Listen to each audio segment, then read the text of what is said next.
before we go, we got a good story. Catholics now outnumber Anglicans in the UK.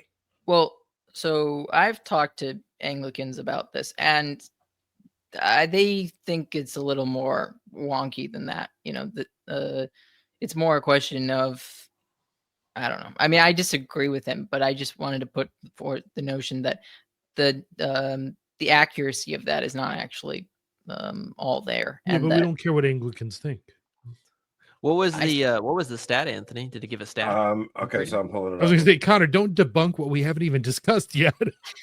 It's not from the Atlantic. Oh, yeah, like wait till we read the story, dude.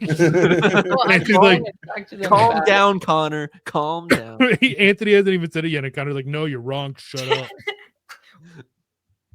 Remember that time when he asked about in trivia, like about converts or literary converts? Oh, we had the whole argument over whether Tolkien was a convert or a. Well, I think Joseph Pierce would actually agree with you, basically, that he's not a convert because he's not. He wrote a book on literary converts, and Tolkien isn't mentioned, and then he's in like another book about argument by silence is not a good argument, Connor. All right, I remember the time you kicked Anthony off your own show. You guys are derailing everything. These poor people. That was inspired by you, Rob. Yes, Rob, you're a bad influence. I was just being you. It wasn't my idea.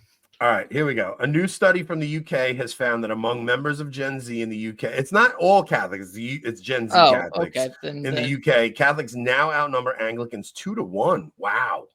Part of the pattern observed across all age groups whereby participation in Catholicism has risen in recent years while Anglicanism has declined. A report from the Bible Society, a UK charity that translates and distributes the Bible worldwide, found that the practice of Christianity in general is growing in the UK after decades of decline, driven by growing participation of young adults and young men in particular. The study, based on YouGov surveys commissioned by the Bible Society, also concluded that many young people are seeking community and belief in God, and that in an age of poor mental health, distraction, and fragmentation wrought by social media, many are interested in prayer and in the Bible.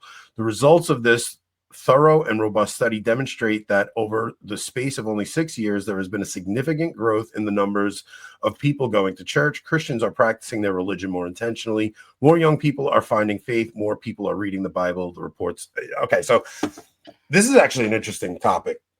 There is kind of this resurgence of Christianity going on right now. And a lot of it, this is kind of like what we were talking about with the Father Mike, how he missed the ball on Fox News. The white pill. And it's don't worry, nobody's watching Fox News that's under like 50. No, but they had Father Mike on to ask him why there is this resurgence of young people. Now, my daughter texted me yesterday, and I sent it to Rob. She goes, "Dad, you guys should be putting clips of your show on TikTok because you'll probably blow up." First off, which daughter was this? Sophia, the older one. Sophia. The real question is, why do you not follow your dad's podcast on TikTok? If you did, you would know I do put clips on there. Oh, Sophia called out. Wow. So, I said we do have a TikTok. Rob posts as often as he can. I said, but we're keeping up with so many different things. Like, how the hell do you post? Yeah, like TikTok works where like you have to post multiple times a day and stuff like that. But I don't get the reason she said it is she goes, "Dad, it's the weirdest thing. Like, every single TikTok video that goes out in the comments will have somebody talking about God, no matter what the video topic is. It's like Christ is king, or you read the Bible, this, that." I'm like, it's very Protestant stuff she was sending me, but she sent me like screenshots of all the things she's seen. She's like, it's really weird. There's this huge surgence of young people talking about God. So I was like, well, are you seeing any Catholic content? She's like, I'm not seeing content. I'm seeing comments below things that she would just, check out on TikTok, and like, it's just all about God in the comments. So, but there is this resurgence of religion. It has a lot to do with like Tom Holland's book, I think, brought like a little bit of a interest in England, because we're talking about England. So it's Tom Holland. I don't think Zoomers are reading Tom Holland, man. I was gonna say, I don't think that's connected at all. It's not reading. It's that he was on. So I think it's podcasts and stuff. But I think it did. He was on so many different shows.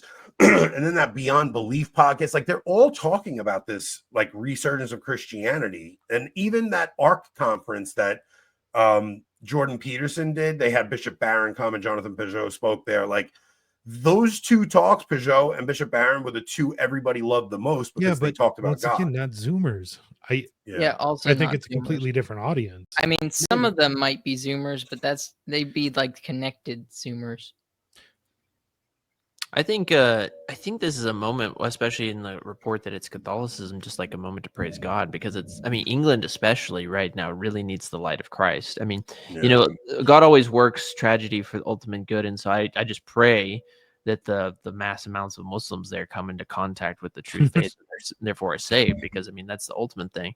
But I think Anthony, you're right. Like the reason so many young guys are all around the world are interested just in religion in general, but especially Christianity, is because aside from the stuff that we've talked about when it comes to just like the kind of over momming, if you will, of society, we see so many guys struggling with things like depression, with insecurities through social media, which is not knowing what masculinity is. And so they're just looking back to saying, okay, what did our grandfathers, our great grandfathers, what was it that they did that made them who they were? How can we be like them? And what's cool about that is it reminds me of St. James when he says that he will turn the hearts of the sons into the fathers, the hearts of the fathers into the sons. And I think that what is good about this is that, you know, even though, again, the world, as we've talked about, it can be easy to doom pill, like this is Christ pulling new people for his mission into the future. And that's the glorious thing. And a big part of it does have to do with how distorted the Anglican Church presents Christianity. Like the distortion that like they see this disgusting display presenting itself as Christianity, and they're like, all right, if I'm going to have a conversion, I'm not going to go there. Well, right. Like, they see everything wrong with the world. Then they go to an Anglican church and find out that everything that's wrong with the world is right in there too. It's almost like the birthing place of everything wrong in that Anglican church. It's like, isn't that the truth? It's every single thing they see: the trans, the gay, the women, the everything that like is distorted, the feminism and things like that are all. It is like the church of woke, that freaking Anglican church. I don't know how anybody stays in it. Like, if you have any desire for Christianity in England, you have to go. Buddy. Yeah, like the cesspool that is Anglicanism is just like, I don't know, man. That's why I'll tell you, want to know who probably has a big effect over there? Is freaking Calvin Robinson. Yeah, he had a huge effect. It was a huge effect. Like, people were like exuberant by him speaking out. He was like that whole thing where he spoke out. I forgot what the setting was, but like he had a huge part in like people even discussing that stuff again, and he was doing it in front of the Anglican church, which was crazy. Yeah. Do you know? You know what I think one of the reasons why? It's because Calvin Robinson is authentic. Mm-hmm. Like, without opening up this door, I'm just using this as an analogy. It's like when voters were polled, one of the reasons that they voted both for AOC and for Trump was because they saw them as authentic. Yeah. Calvin Robinson, same thing. It's like you see a guy who's young, he gets up in front of all of Oxford, right, including a lot of his bishops on the other side, and he says, "You're wrong. Like, God has made marriage between one man, one woman for life."